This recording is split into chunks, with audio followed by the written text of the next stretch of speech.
We have a special guest coming in from Clubhouse Fantasy Sports. A friend of mine, Kyle. He's a big fantasy player. He's got a new app he's developing right now. So do you want to develop an app? Do you want to develop an app? Hopefully he gets that reference. Oh, God, please. Welcome. Hey, what's going on, y'all? Oh, Kyle. What's going on? I'm coming to you from the basement where I kidnapped my victims. Obviously, this is not. I always wonder what happened to Jenny. What's going on, everybody? What's going on? Not much. So why don't you explain to us your app that you've been trying to make sense of? Oh, absolutely. If I said, do you want to develop an app? Would you get the reference? I wish I got that reference. I don't know how to reference it. I don't know many things. Is it commercial or is it something else? Rick and Morty.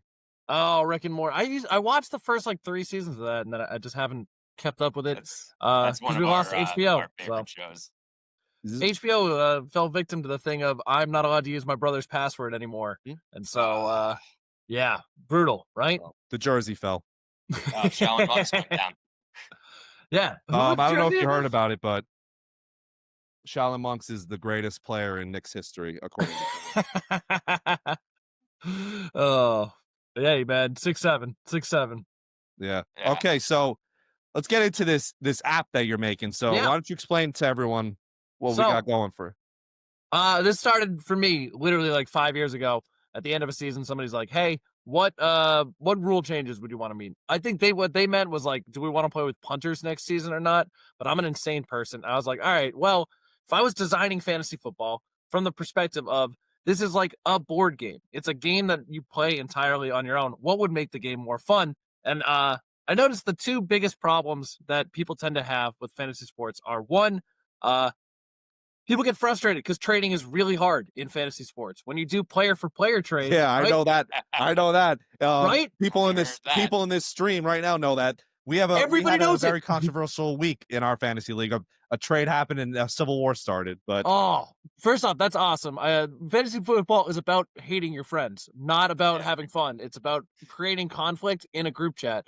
Basically, that's how I look at it. It's I look at this as this is a social game masquerading as a competitive game. And trading is the most social thing you do after the draft. But the problem is, in regular sports, trades are always star player being traded to a contending team for a package of assets. But in fantasy sports, it has to be player-for-player trade. If I trade you 2 players in fantasy, you still have to drop somebody, so it's still 2 for 2, right? And then the other thing I thought about is it's a 14-week long game that is, once you start 2-6, you're basically done. There's nothing you can do. You just gotta, and this is why people drop out. This is why they have punishments in fantasy football leagues, is to punish you into trying to play. I was like, all right, this is a casual game that I play to stay in touch with my high school friends. What is a game that I play casually? And the first thing that came to mind was Mario Kart, right? You guys ever played Mario Kart? Great game. Of course. Everyone's playing Mario. Even my girlfriend's in the room. Have you played Mario Kart, Olivia? Yeah. We've had nights specifically here where we have just had beers and played Mario Kart. Because it rules. And the idea behind Mario Kart is essentially the items, they're not chaos elements. They just operate on this logic of the better you are at Mario Kart, the harder the game is. And the worse you are at Mario Kart, the easier the game is. The items get better and they kind of handicap. Everybody stays in the middle. And I was like, all right, how do we do that in fantasy sports in a way that solves this trading issue so that in a single season you can go from contending team to rebuilding team and back and forth? Came up with this idea of everybody plays quarterback, running back, wide receiver, tight end, kicker, defense. And then there are 3 flex spots that are dependent on where you are in your standing. So if you're a 1 seed, you only play 1 flex. 2 seed plays flex, tight end. 3 plays flex, flex. 4 seed plays super flex, flex. 5 seed, super flex, flex, tight end. 6 seed, super flex, flex, flex. What this does is it keeps a team from getting too far ahead. It keeps a team from being too far behind to the point where they're completely out of it halfway through the season. Right now in our league, we have a 12-team league. 11 of the 12 teams are within a game of the playoffs. There's 1 team that's completely eliminated because they are very bad at fantasy football, but they still had fun this year. We'll talk about a trade that they did. Ultimately, though, what this does is it creates an incentive. If you are a bad team, you are now incentivized to trade your good player for multiple other players because you have more roster spots to fill. So this alone creates the narrative of the player for package of asset deal. And if you're a good team, you're now incentivized to trade those good players for are to trade like your bench players or players that now wouldn't be playing because you're playing a 1-seed roster for that one star player on a rebuilding team. I think the most trades we had in a season once was 86. This year, I've lost 86? track. If 86 trades happen in our league, It's like that. Like an I average think of 6 trades a week. I think we've had 86 trades in our entire history. Our league's been going on since 2013. So this is why I had to build the app, because it's very hard to keep track of all this stuff. The real genius came about 3 years ago. We tried to take the transfer window from what's it called? European soccer. They have this sort of like transfer window thing. Because I was like, all right, Where like you can buy players from other teams and pay for them. Pay for them, right? So I was like, all right, there's this problem with every one of these things came from like I would create something and then you find the contradiction in the problem, you try to solve it. So there's this contradiction where trading works unless you are trading the absolute best player in the league. Then one, you're incentivized to hold on to him no matter what. No one can really offer you somebody for like a top 3 guy that's worth the value. And 2, there's no real incentive to do that. You'd rather just hold on to these guys. So we wanted to create a situation where the person offering the trade has some leverage and you can get value for the best of the best of the best. So now we do this thing. We call it the marketplace. You do an auction draft for $300. When you draft somebody, that's their salary for the season. So if you draft somebody at $50, their salary is now set at $50. Whatever money you keep for the end of the season goes into your, I call it the war chest. I think we're trying to call it reserves because it's better or whatever. Who cares? But that money goes into your reserves. And also, you can add money to your reserves by either renting players off your team to other teams, or when you cut a player, you get their drafted salary. So if you draft somebody for $40, they're not playing that well, you can cut them. Or if they get hurt, you can cut them. Now, the marketplace mechanic... If you take Brian Thomas in the first round and you get him for like $40, you can get rid of him 8 weeks into the season because he's been absolutely useless. And the thing is that now you have this incentive to cut a guy like Brian Thomas because he's just playing under his salary. And it's like, oh, what if he turns back into, an actual good fantasy football player? Obviously, Brian Thomas is trash this year, but some of these guys have bounced back. Yeah, go ahead. Sorry. So someone who is what, like say after like 8 weeks, you're 6-2 and the team that's 2-6 has Brian Thomas. They sell him for the $40. The 8-2 team would want to spend that money to get Brian Thomas back because maybe he'll be good again because it's worth it, or is that, or am I? Well, or is that... Here's how the money works: is like if you have a player on your team that has a $50 salary, and I have $70 in my war chest, I can place a bid on Wednesday night. We have like a silent bidding thing. If my bid is over the price of your player, it forces a negotiation. The negotiation has 3 ways to resolve it. Number 1, you can match the salary. So you take money from your war chest and you put it into the player. So $50 player, $70 bid, you take $20 to match it. And number 2, we work out a trade. You give me the player, I give you a package of assets, including money, players, waiver picks. Or number 3, if no resolution is solved, if we can't come to any agreement, I buy the player for $70. And you get the $70, I get the player off. So it's a way to force teams to have to like sit down and have a negotiation with you. And it forces you to constantly kind of maneuver your roster, maneuver your resources to make sure that you have enough money that, one, you're not losing players on the market, or if you're in a rebuilding mode, it's a good way to just sell some players from cash, and then you can use the cash every week to rent players, buy more players on the marketplace.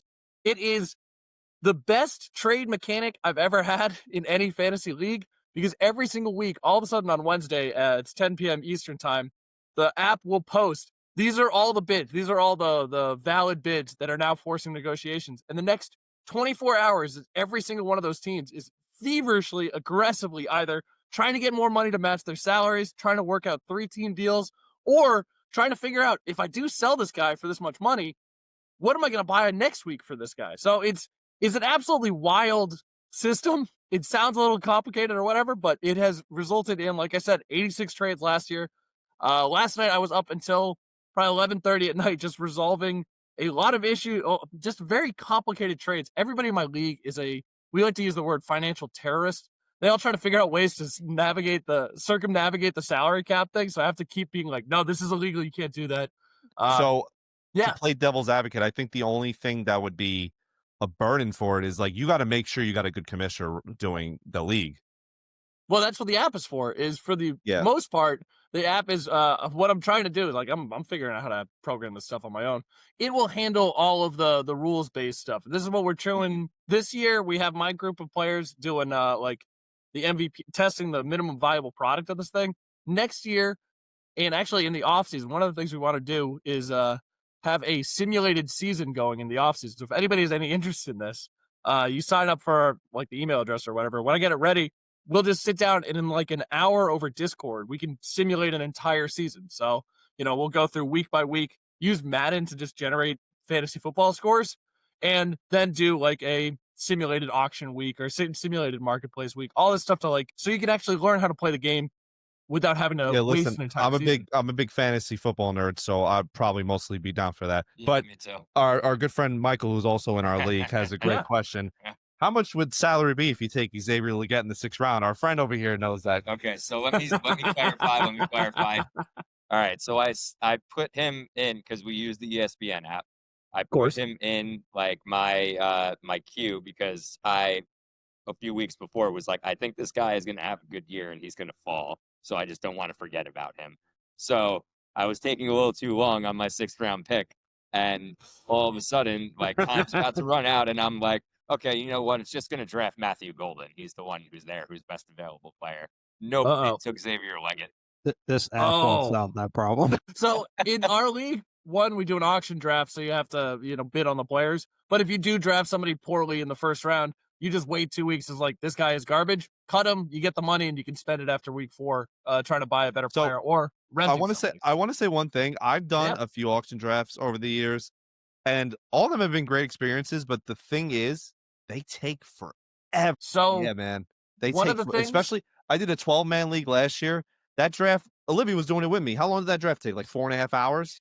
Oh yeah, that's the one with your dad. Yeah. Okay. So you know why I left that league? Because the first seed didn't get a bye week. I went. That's I want to awful. It was like a stupid league. My dad's like, "Oh, I'm playing with my poker friends. You want to be the 12th guy?" I'm like, "Sure." I joined. I go 11-1, and I lost in the 1st round. I didn't have a bye week. I'm like, "What is this Wands League?" And if you know that story, yeah. So for our playoff system, we have obviously first seed gets a bye.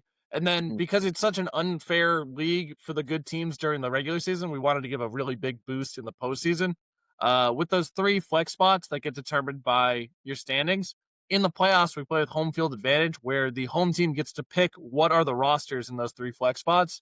So, like, I might look at somebody's team and be like, oh, we're going to go just a tight end this week. I don't think that they can match up with my second tight end. Or they might go, oh, this team's really top heavy. My team's more deep. We'll go flex, super flex, or something like that. It just gives you a little strategic boost in the playoffs. It mixes in super flexes without having to implement them for the whole league. Which is what I thought about was I looked at quarterbacks every year, and there's usually about 15 really playable quarterbacks week to week, about 15, something like that. So in a 12-man league, if you do, everybody has to play 2 QBs. Now all of a sudden you're making quarterbacks super valuable because you want to have 2 of those 15 guys. But if you do standard where there's only 1 quarterback, now all of a sudden the quarterbacks have no value because you always can pick one of those 15 guys up off of waivers. Yeah, I mean, like this year's a great example. You could have gotten 4 really insane quarterbacks past round 9 in Dak, Caleb, Drake May, like all these guys that are going past. Go Pats, baby. Oh, he's a Patriots fan too. Oh, baby. My friend Timmy over here is a Jeff fan. Oh, I'm Before sorry. the season, my bet of the year. You do that every day? You wake up every day and you go, I'm going to be a Jets fan? You could just root for another team. Kyle, my bet of the year was Pats over 7.5 wins. God, and Timmy, shut the hell up with that already. It was a great bet. It's a great bet. It's a great bet. It's a great bet. Exactly. He knows ball. Nick knows who's the quarterback I hate for all of history, Nick. What do you mean? Because of what he did to the Giants. Oh, Tommy DeVito. I said to this day, Tommy DeVito's the reason the Giants don't have Drake May, and I will forever hate him. As if we could totally. This is the thing. People say this all the time, like, oh, if we would have had this draft pick, who the hell is to say that you would have been able to develop Drake May in the Giants system? Yeah, I don't personally, I don't think those Giants would ever be able to touch my beautiful boy, Drake May. I also personally believe that he is on the Patriots because it was ordained by God himself. That this ties itself back to the Mayflower and the Pilgrims. But yeah, you guys went through the suffering of Tom Brady. Now you get Drake May. Yeah, it was tough winning 6 Super Bowls with Tom and then watching him win another one in Tampa Bay, which was also very fun. What's been fun for 4 years. It was a long 4. It was a long 4. Yeah, right. They even made the playoffs. They that's right. They rebuilt and made the playoffs in a shorter span than the Jets won more than 9 wins. Yeah. We've been saying because half the league is Patriots fans, and we've been saying it's like the one thing that is wild that no one cares. Obviously, everyone hates us. You should hate us. You should hate us forever. This is unbelievable that we did it again. But like this team is actually fun to root for. Like Vrabel seems like he likes his guys. I've always been a Vrabel guy. So I was going to say this is not a Patriots team that I physically can't stand like the teams of past. Yeah. That the only reason is because they're still new. So yes. I guarantee after playing DeMario Douglas, Drake May, all those guys next year twice, I'm going to slowly but surely start to hate. You know, we bring this up.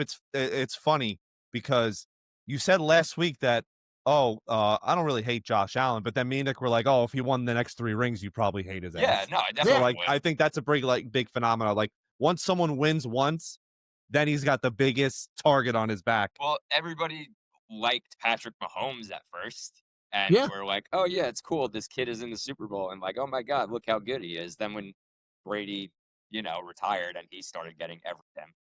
I love it. I love that everyone started complaining about a different quarterback. That's amazing. What I do love is I will say from the people of New England, we would prefer if you guys went back to just hating us. We kind of don't feel comfortable with this idea that everyone's like, oh, actually, Drake May's pretty good. We like him. It's like, no, we want hate. We want you guys. We want another Peyton Manning, Tom Brady thing where I stand by vehemently that the reason everybody likes Peyton Manning more than Tom is just that Peyton lost games and Tom Brady won all of them. Yeah. Think of how many teams in the AFC, their biggest win for like 10 years was they beat Peyton Manning in the playoffs because he choked all the time versus the Patriots. Never happened, So that is, I'm a huge Patriots homer though. I love him. It's follow Drake May's wife on TikTok because her comments I follow Drake May's wife on TikTok. Are actually hilarious. I'm one of the people that's like, make sure you tuck him in and give him a nice little rub on the belly. Yeah, like she'll her video will be like her making sourdough bread, and all the comments will be like, make sure it doesn't burn Drake May's mouth, or like, he's like, they'll be like, Giselle never made bread for us. Like it's all great. She did it. I'm sorry, Giselle never made bread for it. It's a completely. We went from the most unlikable good team in the history of sports, and I'll fully admit that Belichick and Brady they're both weird, and everyone's seeing it now. Like, May is adorable. Honestly, I think Spygate is what made it, and then rolling into the Deflategate. I think the Deflategate wasn't bad. I think people nobody let any air of those footballs. I read the court cases. Nobody let any air of those footballs. It was just cold. The end. Yeah, but also the thing is, they have no argument because the Patriots eviscerated the Colts. Yeah, we needed that 1 pound per. The thing that bothers me the most about Deflategate is not any of this bullshit about like the witch hunt or whatever. It's the fact that Aaron Rodgers went on air once and like they said it was like a fun little story. It's like he overinflated his footballs by the same amount that Brady apparently underinflated, and he admitted he's like, yeah, I like to overinflate them. It's illegal, but I like this a little bit more. And nobody cared. He wasn't suspended for 4 games. He was fine. He's allowed to just do whatever he wants. Everybody loved him for it. But apparently Tom Brady was deflating football. So no, he still missed. Remember, because Jimmy Garoppolo came in and won those games. Yeah, that's right. And that was the year they beat the Falcons. That was honestly, I was rooting really hard for them in that Super Bowl. Yeah, that was the only way to make that Super Bowl entertaining. To be honest, was to be down 28-3. Because if we just beat the Atlanta Falcons, everyone would have been like, oh my God, why are we beating up on Atlanta more? Haven't they suffered enough? They were much more rootable than we were. It's just the fact that the 28-3 of it all is so unbelievable that it was actually entertaining. Otherwise, it would have been like that. Do you remember where we were for that game? We were in Peter's basement. House. Yep. Yeah. I was at work. I never saw that game live. I watched replays, obviously, but I just remember seeing the score. I was like, oh, I guess the Patriots aren't going to win. And then I was like, holy shit. You want to hear a funny story? So the next year they played the Eagles. And they were going for the 3-peat. We were at TJ's house. I was at my cousin's house with Joe's dad, and he's a big Jet fan. And he was the biggest Eagles fan I've ever seen. And Me too. When they sacked him for the fumble, Brady, he was just singing, "Goodbye, Brady, goodbye, Brady." And we're like, you're still a Jet fan. Like, what are you celebrating? That's what we want again.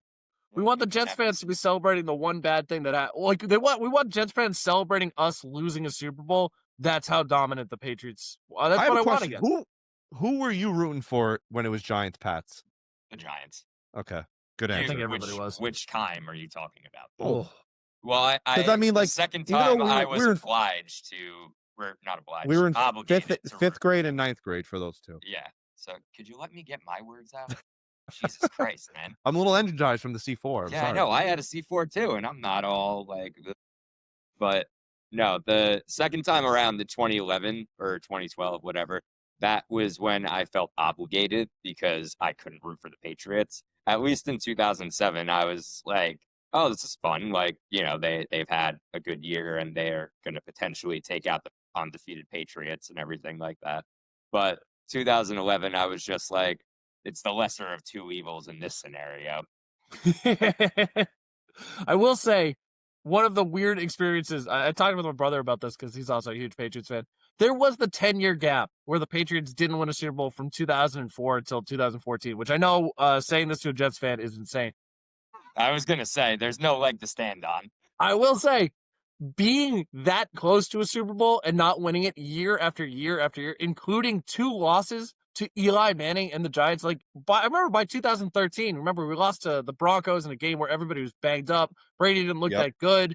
And it was like, oh, I guess we're just going to win those 3 early on. And then the rest is going to be kind of low-key, devastating, heartbreaking loss after heartbreaking loss. And no one's going to care because we won the 3 to be like, if it went the other way around where we lost to those Giants ones and then finally beat the Rams in the Super Bowl or something like that, like then people would have been like, oh, this team overcame the hump. But because we started off so good, no one really pays attention to like, this kind of sucks. I was really rooting for that. That 2007 season was the most fun and most stressful season I've ever watched because it's like they were talking undefeated season after week 3. Every single week, every team was playing us like it was the Super Bowl. It was awesome. Kind of. Yeah. That's honestly one of the, you know, now that I'm thinking about it, the Randy Moss's record, 23. I was going to say unbreakable, but now with the 17th game, maybe someone will get to it. Yeah. Does Njigba have right now? He doesn't have it. I don't even think he has double-digit touchdowns. No, he doesn't. He's on pace for the receiving yard record. He just catches every single pass. I know because I traded him after like week 3 for Justin Jefferson and a package of assets. And I was like, oh, great. I'll get some money. I'll get some other players. Like maybe JSN won't be the number 1 wide receiver every single week for the entire season. And like Justin Jefferson can't be this bad. And I guess I'm an idiot. So, well, because you know why? I don't know if you were in the stream earlier, but he has 9 throwing to him, who's awful. He's terrible. You know what's funny is before he started playing, I remember telling people, you know, we have a podcast for our league. It's just for our league mates so that, you know, we can go over all these rules that they have to learn. Oh, that's fun. That's great. It's been super fun. We've been doing it for like 3 years now. And we were talking, it's like, man, it's really weird. Usually in these drafts with quarterbacks, there's at least one guy that's an absolute dud. And we were saying, like, you know, Caleb Williams looks pretty good. He's maybe not generationally good, but like the Bears look like they're rallying around him. Obviously, we talked about this on the pod last week that they're going to be one of those teams that probably gets in the playoffs, make some noise, and then next year they're going to be like top 3 Super Bowl favorites because they might take that next step forward and people are going to expect that step forward. I wouldn't even know if I'd say Super Bowl favorites more than just very high expectations. Like, you better be winning the division high. Yeah. Well, you know what they say in Chicago? It's always good to have really high expectations for the Bears because they will never let you down and they'll never disappoint you one time. Yeah, definitely. But it's like it looks like every quarterback in that class, even Bo Nix was looking good. And I completely forgot JJ was in the same class as him and Williams and Drake May and Bo Nix. And it's like, I genuinely threw a party when the Giants didn't take him. I was so happy, and you have no idea. I did not want any part of that bum. He's the dud. And he's killing my fantasy football season. But, you know, what can he do? I believed in a Vikings quarterback. That's on me. That one's on me. Yeah, right? He's actually just horrible. Like, and you know what the worst part is that I keep bringing this up every freaking week that they had Darnold. He had this amazing season, but it's like at the end of the year, it's like, all right, he's going to walk or we got to pay him. But we used this first-round pick on this guy in the top 10, so if we give up on him, we look like absolute idiots. So they were kind of between a rock and a hard place, and they had to pick JJ, or else they look like actual morons. The one that kills me. Also, I'm sorry. Just go ahead. The point of trading up to get J.J. McCarthy when the Jets weren't going to draft a quarterback just won't make any sense to me ever. Yeah, like Sean Payton was in the war room laughing at them. Yeah, how could you not be? The thing that gets me is, like, I'm fine with them letting Darnold go. But, like, remember last year, Daniel Jones was on the Vikings for last year. Like, he was learning the playbook. He was learning the system. How do you not bring him in and just give him, like, the backup duties? Because he already knows the system. You're saving money on a quarterback because you got a rookie contract there anyway. That's the one that gets me. Like, I understand letting Darnold walk because he got paid a ton of money. Nobody was 100% sure he was going to do what he's doing in Seattle now. But, like, letting Daniel Jones go, who's now having a really decent season. He's been great. And you're stuck, like, with every piece of a Super Bowl contender except for quarterback. And you had two of them in the building that were good, that liked the team, that, like, learned the playbook. It's wild mismanagement. Oh, earlier, Zach asked the Civil War story that happened this week. Nick, do you want to explain what happened this week? No, I do not. So we can explain it. A person in our league traded for an injured player, and he's in a must-win situation, and I flipped my lid. And okay, you're gonna use like a 1950s term of freak out. Like, that is the most what do you say, Nick? Underselling. Yeah, underselling. Oh, really? How would you describe it then? A meltdown. Yeah, a meltdown is a good way. Because it was bullshit. Because it's happened twice already. You know how I'll describe it? That, like, 1930s work whistle anger. Like, the cartoon would be like turned into a whistle and like. We're going Flintstone style on you. Exactly. I was there live in my apartment. Yeah, because I got off work, I went to bed, and I woke up at 1:45 and to this trade vibrating on my chest. And that's the first thing I wake up to, and I really want to see that someone traded for a guy that just bursted his appendix. I have a new rule. At least half an hour after you wake up, because your one eye was still closed while you were reading and texting. I could just picture, like, the one eye open. Are you fucking kidding me with this bullshit? Who was the player? So a kid in our league who is currently 6-5 and a must-win traded to one of the top 3 teams in the league that is literally just needs a quarterback. Currently he has CeeDee Lamb, Rashee Rice, and Puka Nacua, and he gave him Stafford and Trey Benson for Marvin Harrison Jr. Oh God! Oh my God! That is And so this is the best part. Crash out. This is the best part. He needed a flex this week because he has to win to stay in the playoff race, and he trades for him and then goes and picks up a flex in the free agency. So that's why everyone was making fun of him, and that's why I was flipping my lid. Cameron Dyke. Yeah, he picked up Cameron Dyke. So he could have just picked up Cameron Dyke and waited till next week to do this trade. Now you're laughing because it's true. This is one of the things that I've been trying to figure. So I was also in the chat trying to defend the trade. I think the only reason I was trying to defend it is because George was having such an episode that I just wanted to be like, no, he's wrong. It's because everyone roots against me. I'm the villain of this league. You make everybody root against you, and you got to lean in. Everybody does when we actively don't. You got to lean in. Every board game I've ever played since I was like 10 years old, everyone has immediately determined that, like, as long as they don't win, we just have to make sure that Kyle doesn't win. That's Olivia's name on YouTube. I did not. I swear I didn't change it. Interesting. Sorry, we're figuring out Zach. names. Zach, earlier the same kid traded another a person who was 0-5 in our league, who's known to be very smart and does do well in fantasy. He just lost CeeDee Lamb and he was 0-5. He traded CeeDee Lamb for Zay Flowers and Brandon Ayuk. So he traded an injured player for a more injured player. Okay, but CeeDee Lamb was supposed to miss, like, he got put on IR, so you expect at least 3 weeks. And the kid who made the trade just wrote, the guy who traded Stafford has Jones and Purdy. Yeah, you just put him on blast. Yeah, seriously. Also, when was it, like, has Purdy even, how many games has he played this year? He came back last week. He did? Yeah. Okay. It's hard to tell with him because him and Mac Jones, when they're both in uniform, look completely identical as people. They're like the same height, same build. You could switch their jerseys back and forth and no one would notice. They play very different, though. I'm surprised because for a while, Purdy's like an improviser, and Mac's like a pocket passer. He is a pocket guy. I mean, he's fat, so he can't move around too much. Yeah. Hey, that's a former Patriot king, right He there. was at a time fat, like towards the because I can remember he made the Pro Bowl in his rookie year with New England, and seeing him in that Pro Bowl jersey, I was just like, you look like you could be playing like offensive lineman. All right. Yep. We got a question from Swarm Events. Oh. Fellas, I'm in a 2 QB flex PPR league and have the playoff bye.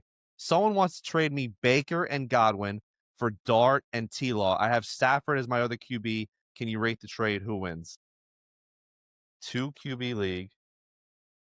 Baker Someone and wants to Godwin. trade me Baker and Godwin for Dart and T-Law. Godwin is definitely like.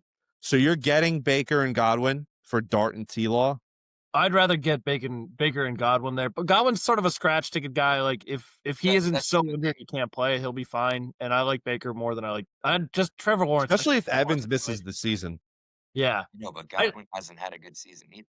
Godwin literally might be too injured to play football. Like he might be done. It might be in that like Blake Griffin at the end of the year, end of his career type. Did you guys see that picture of him with his ankles? One of them was like freaking swollen like crazy. Mike Evans or no, Godwin. Godwin. No, I didn't.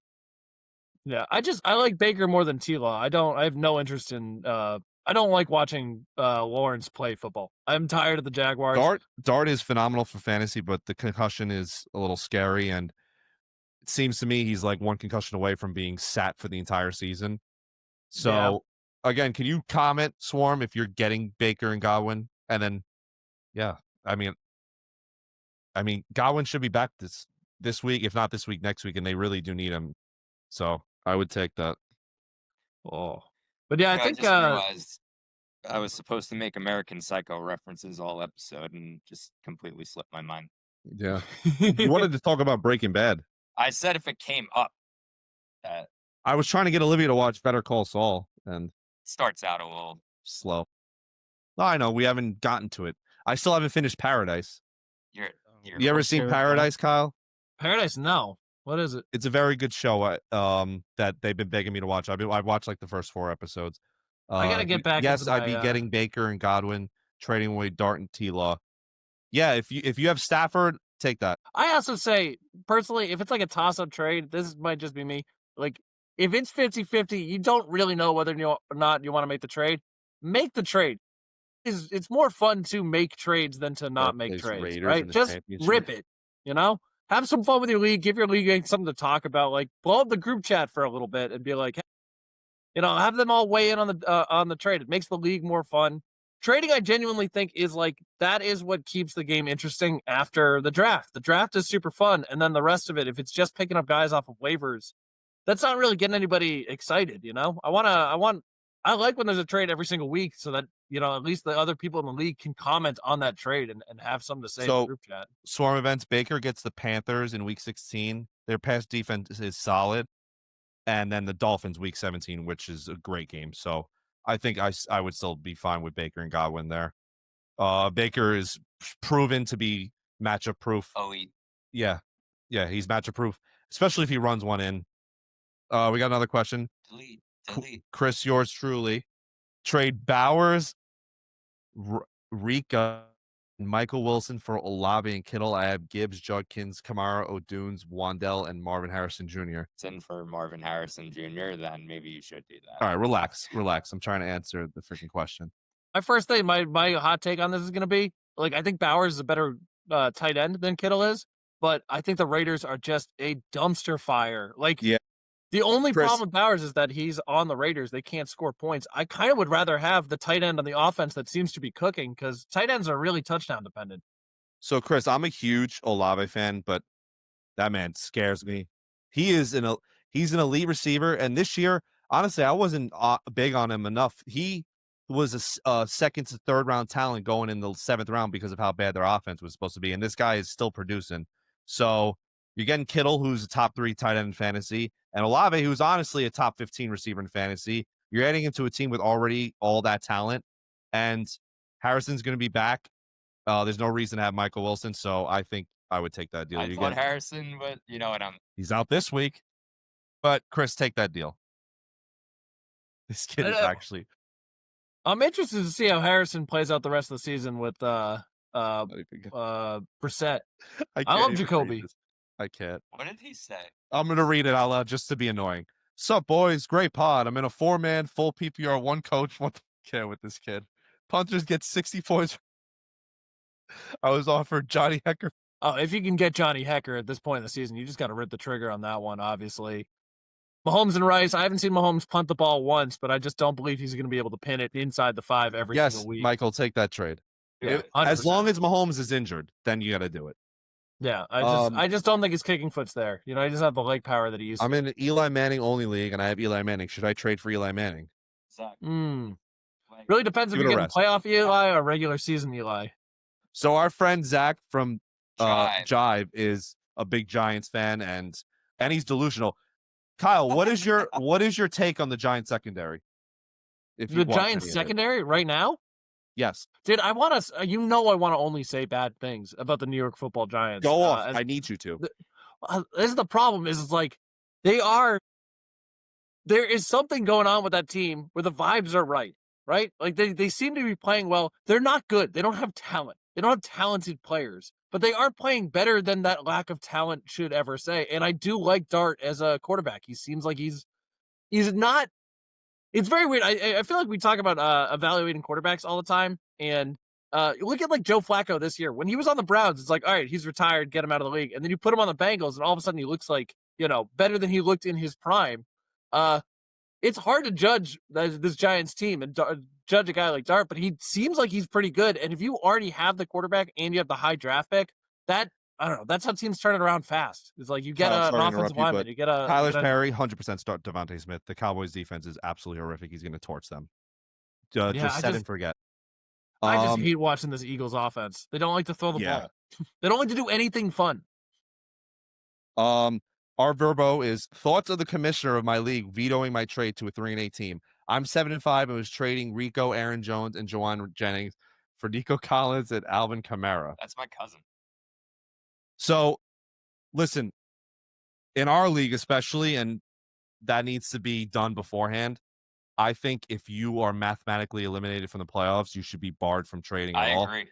But, I mean, if your league hasn't set that, it's not the worst trade ever, but you're definitely getting you're definitely getting the better end of that trade right there. Yeah, that's my cousin Richie. Oh, nice to meet you, Richie. But yeah, text me later about it. In that league, 100%, you got to like set the precedent where if the team's eliminated from the playoffs, I think in any league that should be a thing. This is why I don't know why none of you listen to me. That the trade deadline should not be December 1st. It was an accident. This year we've had this conversation for like 3 years. This is what I'll say. How about mid-November or early November? Like it's not that freaking hard. It's always caused an issue. What I will say is if the commissioner does veto your trade, regardless of whether or not you think he's in the right or the wrong, you should make as big a stink of it as possible and just punish this person for thinking, oh, it'll be fun to be commissioner of this league. Try to mutiny him as much as you possibly can. Cause him to lose sleep over this. Just have some fun with it. If he's going to veto your trade, at least get something out of the experience, right? Listen, again, also, Richie, if another big rule is that if the trade is in blatant collusion where you literally hit him up and like, all right, help me win this league, I'll give you like half the money, then it should never be vetoed. Yeah, no, it should be left up to the vote, and the commissioner should never just cancel it. Yeah. Like, even if it is straight collusion, it should still be put up to the vote. But you did 100% win that trade, like 70-30, I'd say. Yeah, oh, yeah, he definitely. A huge win, which is probably why they vetoed. But again, either A, you need to set the rule precedent where if he's eliminated, can't trade, or B, unless it's pure collusion, you can't veto anything. So it's in that weird gray area. I think all the trades that you're seeing here, this is like getting into what I talk about when it's genuinely hard to make value equal in these fantasy football trades. You're just throwing names together and you're kind of trying to mash together all of these specific pieces to equal like the same value. This is what I like about our little marketplace thing. It's why we put it in, is that like in all of the trades that we offer, you can toss in a couple of bucks here and there. So if you're trading for like a player for a guy who's, slightly better, you also throw in $5-10 that they can use on the marketplace later on. That's one of those reasons, like one of the ways that it makes trading just significantly easier is that the cash value helps you bridge the gap between player values without having to be like, all right, how much should I wager like this tight end's value over being added into the trade or not? You just put a number value on it, submit, and the trade goes through. So we got another question. What's the worst trade in your league this year? How about, so the worst trade this year was the CeeDee Lamb for Brandon Ayuk and Zay Flowers, but I'm going to change it. I know what the worst trade in our league's history is in our 13-year career. Oh, God. Let it go. So let it the fuck go, man. In 2023, after 3 weeks of CeeDee Lamb playing average football, my esteemed colleague over here, Tim, traded CeeDee Lamb for DeAndre Swift. What happened, though, the night before? What happened? Nick Chubb's leg went backwards. Ooh, okay. Yeah, I remember that. You traded the number one receiver in fantasy for... He panicked. I did. For a decent running back and a piece of poop. You wanted him all year, asshole. Come on. Don't try to play that. Don't act like you didn't hit me up for Swift every other week. Yeah, I've always been a fan of Swift. I know, but you're only like... Yeah. I will never hear the end of it. You know why, Kyle? Hold on. You know why, Kyle? You know why? Because CeeDee Lamb dropped 45 on me in the championship, and the team that had him wouldn't have made the playoffs if they didn't get CeeDee Lamb. Listen, this is what I always say when people start complaining, like, oh, I can't believe you accepted that trade. Hey, the player was out there. You could have offered a better deal. If you had a better player to offer him, you could have offered him a better deal. He couldn't have that time. He was... That's right. Then you have no right to complain. That's the best deal on the table. You can't yell at a guy for the best deal. I would say the worst trade in our league this year was I traded JSN for Justin Jefferson and a bunch of crap. So yeah, how early on though? Week 3. It was like week 4. Yeah, you said that. Yeah. What else did you get? I got about $45, and I got a quarterback that's been off my team now for a while. I am a big churner. Like I try to trade people once they have a good week for underperforming players, hoping that the value will rise up. And just keep accumulating assets that way so that eventually, you hopefully have a couple of good players and a little bit of cash. Right now, I have like the third most cash in our league, and I'm in first place in my division, regardless of the fact that I absolutely screwed that trade up. But all right, we got a paragraph from Country Boy Jazz. Oh boy! All right, hold on. Freaking chat. Okay, 12-man PPR. Start who? 1 quarterback, 2 running back, 2 receiver, 1 tight end, 1 flex. Quarterback: Purdy, Mahomes. Purdy playing Panthers. Gotta go Mahomes at home. CMC, Jones, Walker, Tucker, Benson, Rodriguez. Well, obviously you're gonna bench CMC. CMC, if it's Aaron Jones, Jesus Christ. I like Walker. I think I gotta put together this guy's whole team. Hold on. I got you. No, I got you. You ready? All right, so you're definitely putting in Diggs. You're definitely gonna put in Olave. So that's your 2 receivers. Definitely putting in CMC. Definitely putting in Walker, so that's your 2 running backs. Tight end, Kate Otten, and then Rams. Who do the Rams play? Packers. No, they play Sunday night against the Bucks. Packers play 9, so put the Packers D. So Mahomes, CMC, and Walker, Olave, and Diggs. Ayuk you can drop. He's not even going to be on the team anymore. Otten. No, you can drop Packers Waller D. too. I was gonna say Waller and Sean Tucker. There you go. I think my existence. My takeaway on this is your league has too many players. You need less bench spots. This is way too many people on a team. Like who's on your waivers anymore? I don't know. It looks normal. I like having smaller rosters. There's more. I like having when you have more players on waivers. It leads to more movement, I think. Because if you lose a trade, you can always recover from it a little bit, and injuries aren't as bad. No, it looks worse than it is because it's hyped out so much, but it looks like a normal amount of players. 1, 2, 3, 4, 5, 6, 7, 8, 9, 10, 11, 12, 13, 14, 15, 16, 17, 18. Maybe like there's 2 extra. 2 extra, maybe, yeah. But yeah. I mean, it's not that crazy. I've seen way worse. What's the name of your app, Kyle? So it's not in the story yet. I'm gonna let me throw the QR code for your website up. Awesome. Oh, look at that QR codes. Clubhouse Fantasy Sports.io. Like we are it's me building this app. My wife's a developer, so she's helped with all the back end stuff. And we're just trying to find people that are interested in playing it next year when we build it out. I think we have 100 people signed up to play next year. We're gonna run some, Nice. simulated seasons in the off season. I'm sorry to interrupt you, but have you found out, how does the app store, how do you get it into the app store? Since you got 100 people, that's a decent amount of people. So how does that work with I don't know what's the word I'm looking for.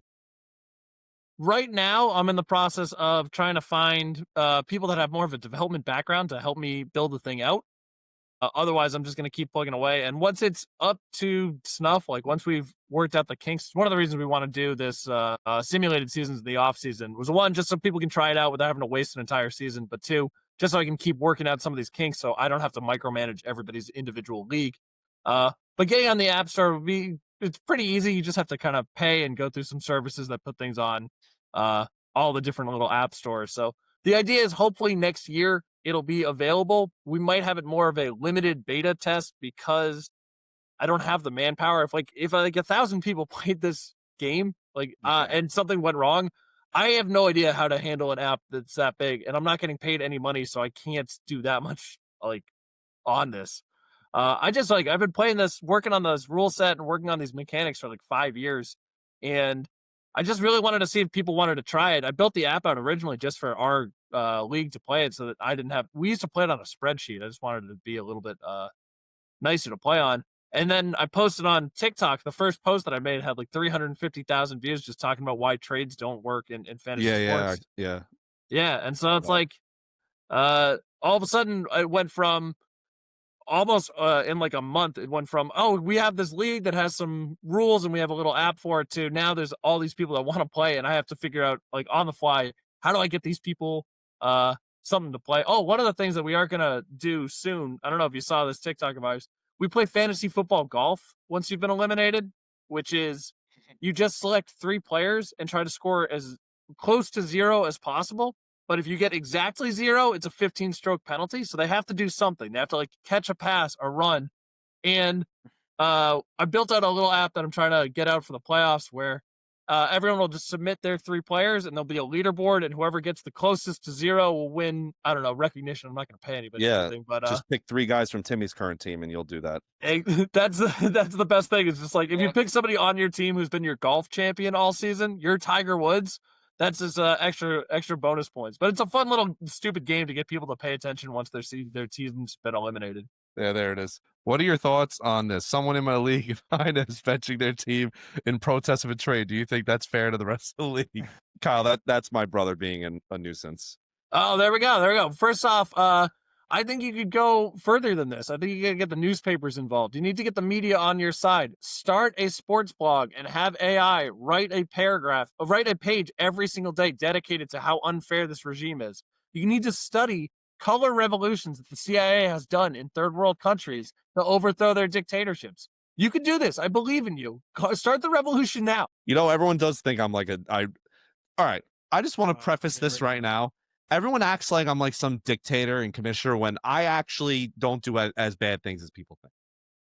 You talk yourself into trouble. Yeah, you really do. You put yourself in holes. Just let me talk. Don't. Honestly, yeah, you need to be my I try. You still talk anyway.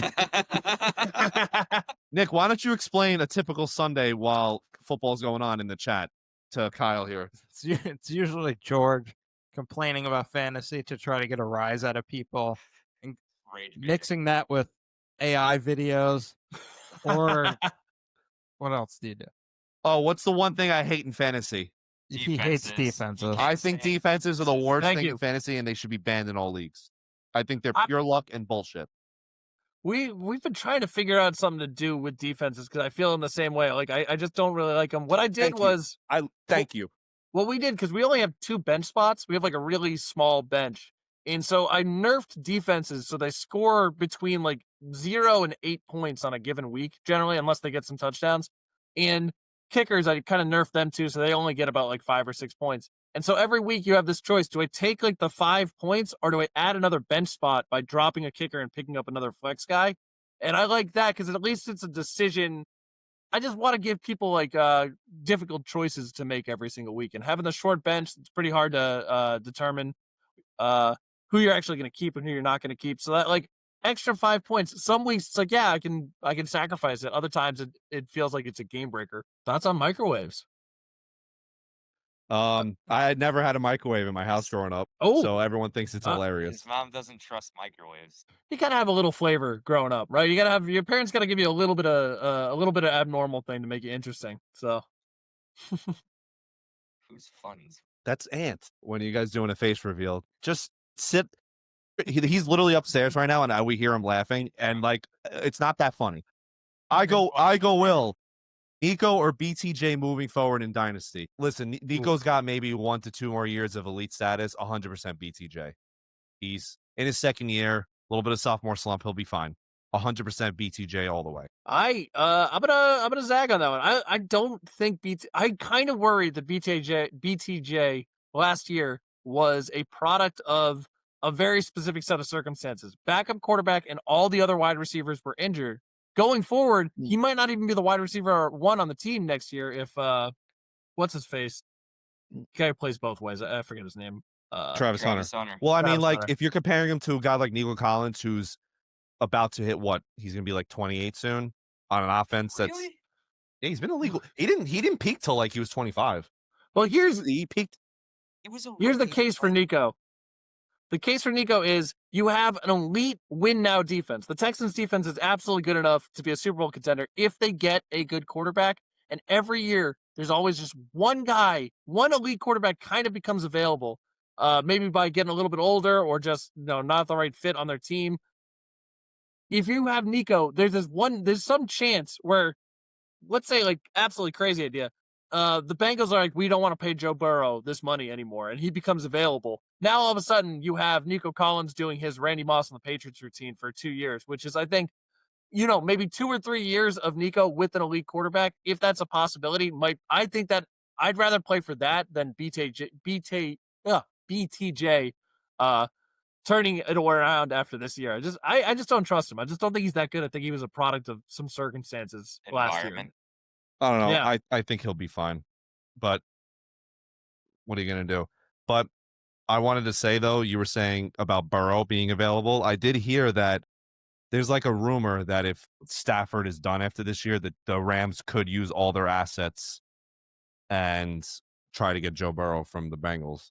I don't think the Bengals would ever do it. I mean, if they give him the Falcons pick, their pick, and another defensive player for Burrow, I think it might get done. Well, they may also then look at it as, this guy's getting injured all the time anyway. Yeah. Well, you also got to factor in the fact that they brought in Joe Flacco, who has been elite on this team.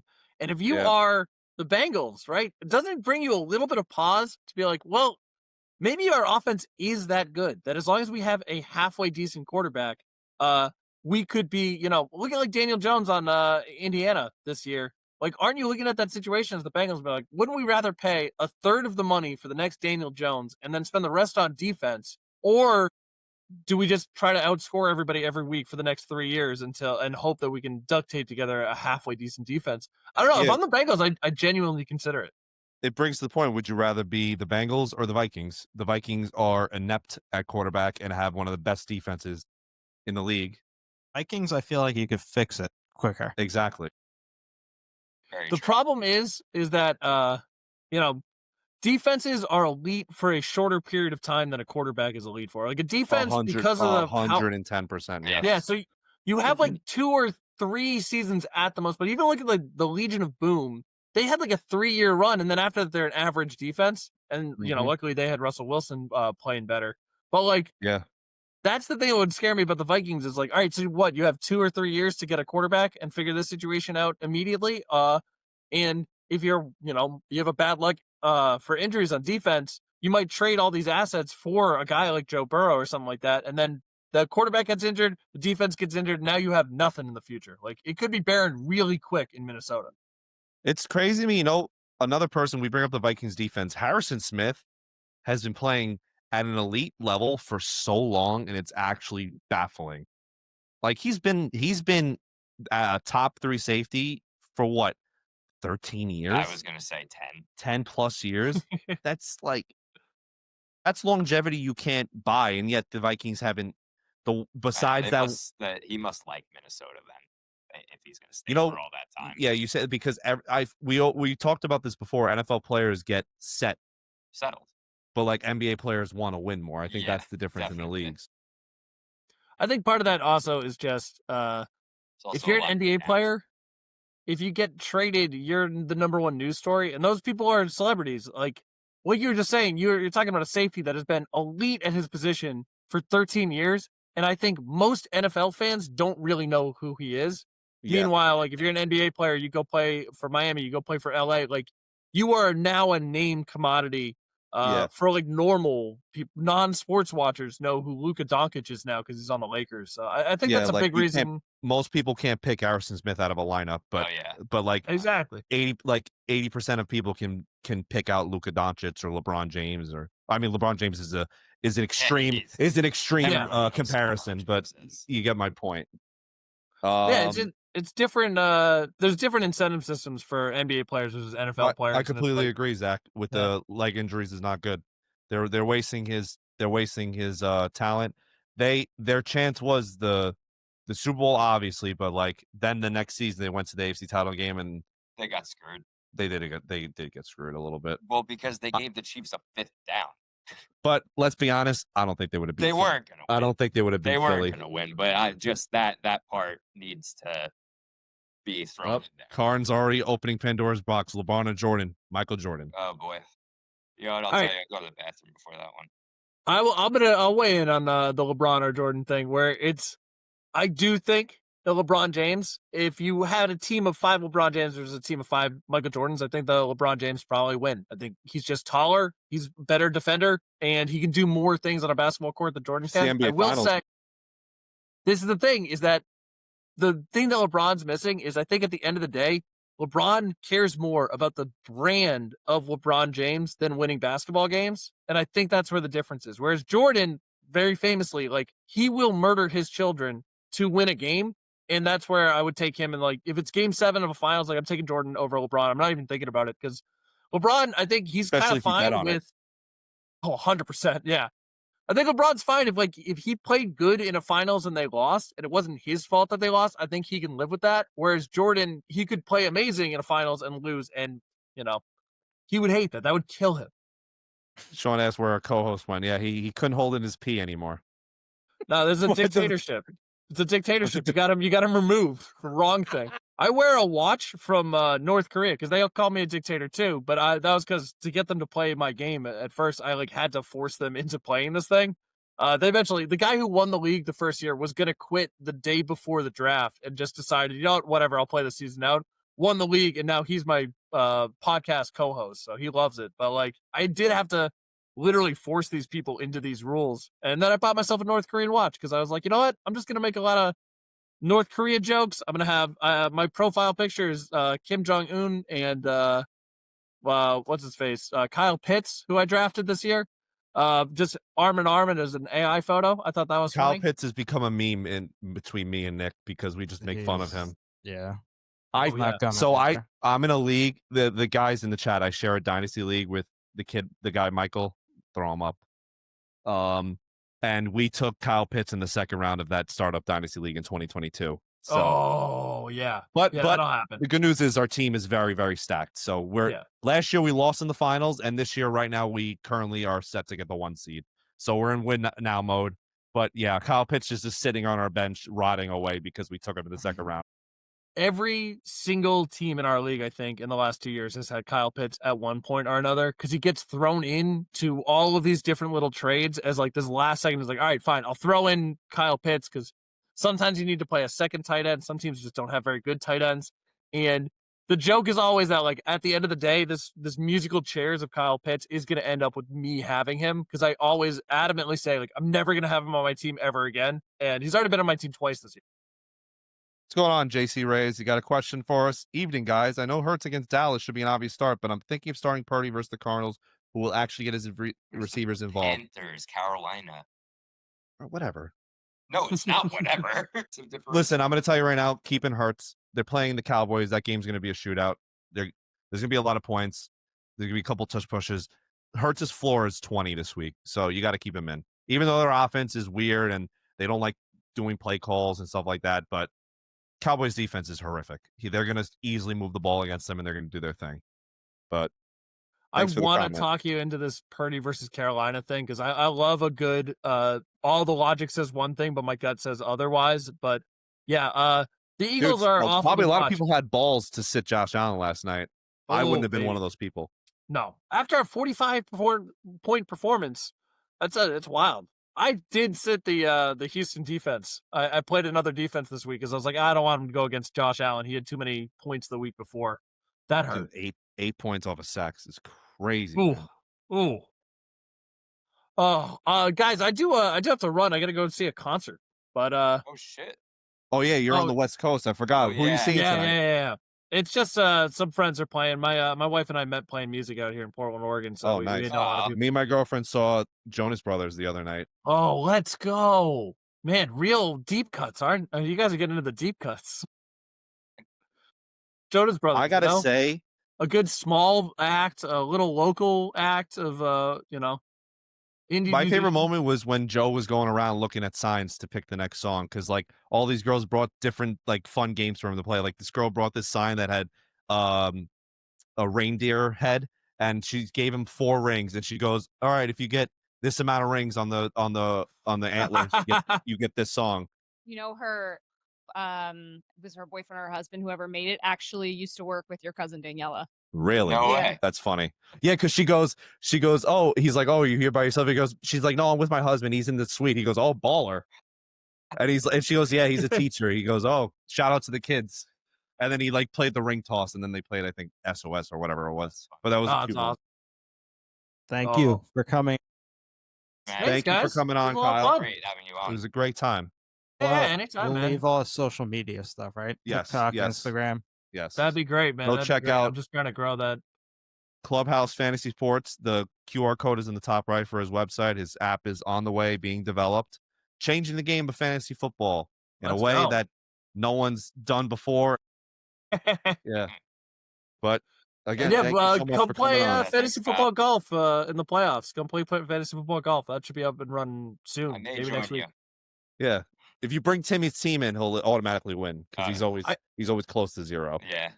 I want to find a way where it's like you can give like half points if the player started on your fantasy team for more than half the season.